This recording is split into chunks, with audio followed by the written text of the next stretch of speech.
A vehicle went through the building. It's a child's birthday party. We have several people on the ground, as well as several children injured, possibly one pinned underneath the vehicle. People of the state of Michigan versus Marshella Chidester.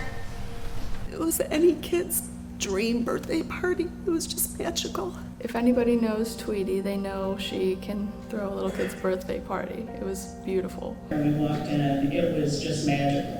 It was beautiful. It was like a 3-ring service. At some point, did something happen that caused the party to end? Yes. What happened? Can you see if you can put a helicopter on standby? Start a second helicopter. Mass casualty incident, several people injured.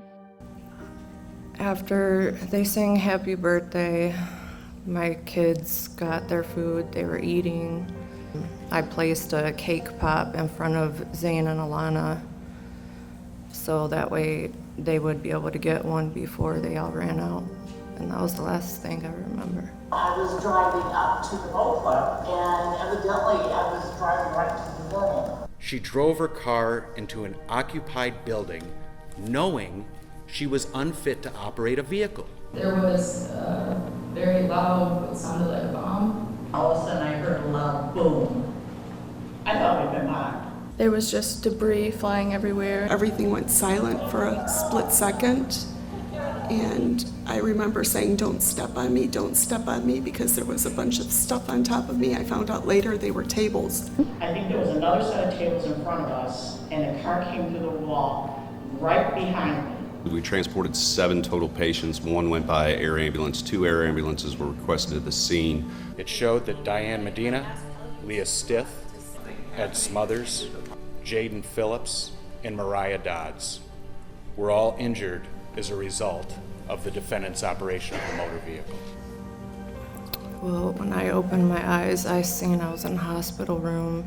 I heard my sister next to me crying. And I asked her, "Why am I here?"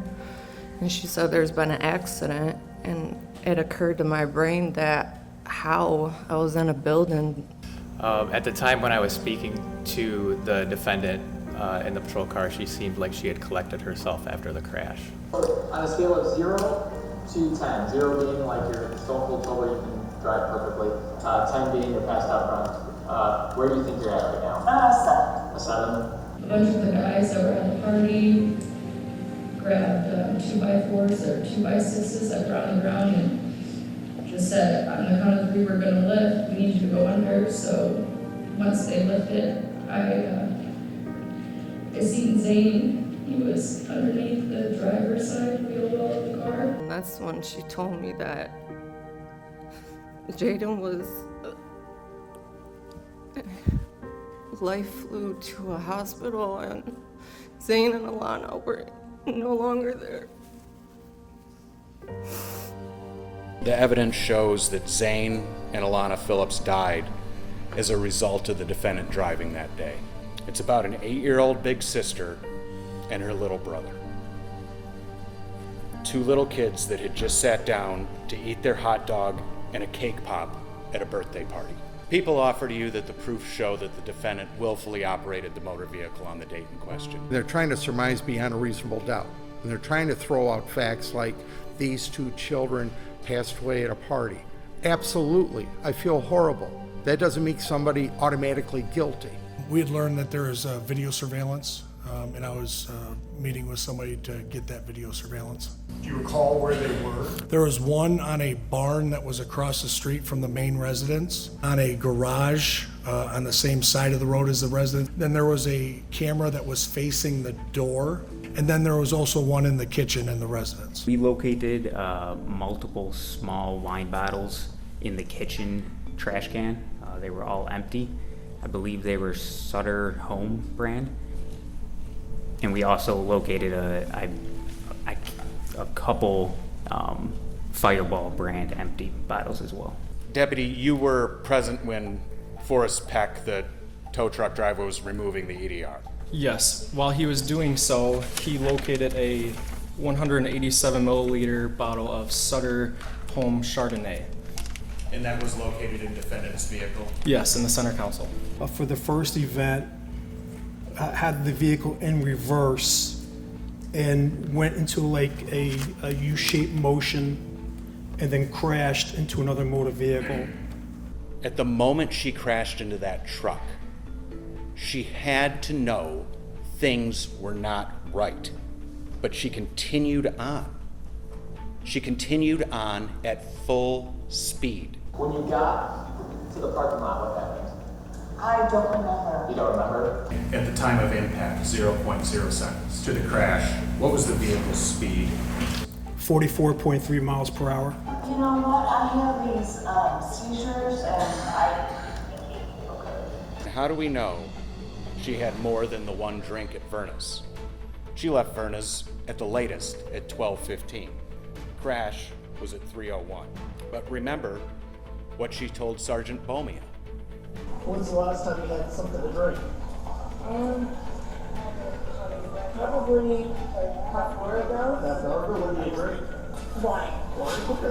So when I held my finger up in front of her face, I was moving it back and forth, and she was failing to follow my finger. She was just staring directly at me. Asked her if she'd be willing to take a chemical test, which at that time would be a blood draw, and then she would be transported to the hospital. People would offer that there are two key elements in this case that are in dispute: the defendant's blood alcohol concentration and her intent when she crashed into the Swan Boat Club. Their results, that the defendant's blood was a 0.18, more than twice the legal limit for regular OWI and exceeding the limit for high BAC OWI. The person that draws the blood, what is supposed to be done with the tube? Just put right in the box or what? No, the tube is supposed to be inverted approximately 8 to 11 times. There's instructions that are titled to the medical professional physician, is that right?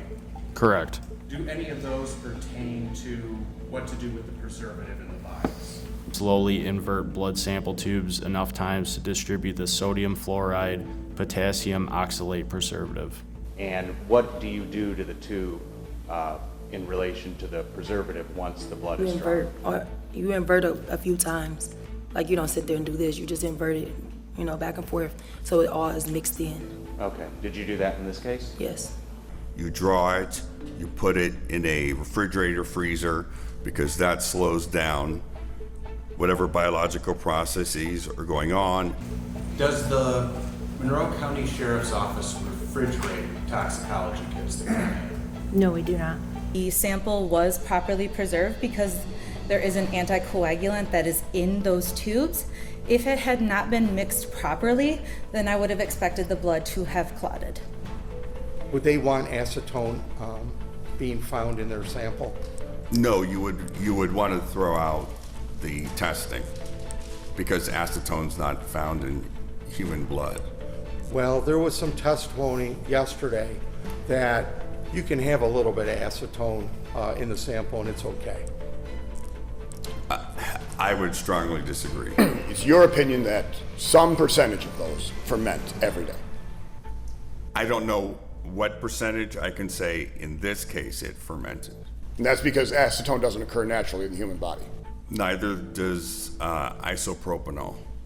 Acetone can naturally occur in the body for many reasons. In diabetics, if you, especially uncontrolled diabetes, the fad diet, the keto diet, high levels of stress, pregnancy, and even a binge drinking episode can cause low levels of acetone in your blood naturally. So her blood alcohol increased from the time of the draw to the time of the testing. That's what fermentation does. In this case, I pipetted this sample less than 48 hours after it was collected. Okay. In your opinion, would that be a reasonable time? That is extremely fast for blood alcohol sampling. How much were you paid to testify today? I was paid a retainer of $5,000 and then I had expenses. It's true that she had one glass of wine at Vernus. That doesn't speak to the rest of the day. All of those other pieces of evidence that I've just talked about, just showed you, work together to show beyond a reasonable doubt that the drink at Verna's wasn't her first or her last drink of the day. Maybe's not beyond a reasonable doubt. We don't do that here in America, maybes. I also agree with Mr. Clovis that maybes don't convict. They do not. But you know what does? Lab results, videos, injured people, and deceased victims. Your decision is, your decision's going to affect my client's life. All right, ladies and gentlemen, we have a verdict. All right, Ms. Chidester, you've been found guilty by a jury of your peers, 2 counts of second-degree murder, 2 counts of operating under the influence and causing death, and 5 counts of operating under the influence causing serious bodily injury. Remanded to the Monroe County Jail pending sentencing. We are adjourned.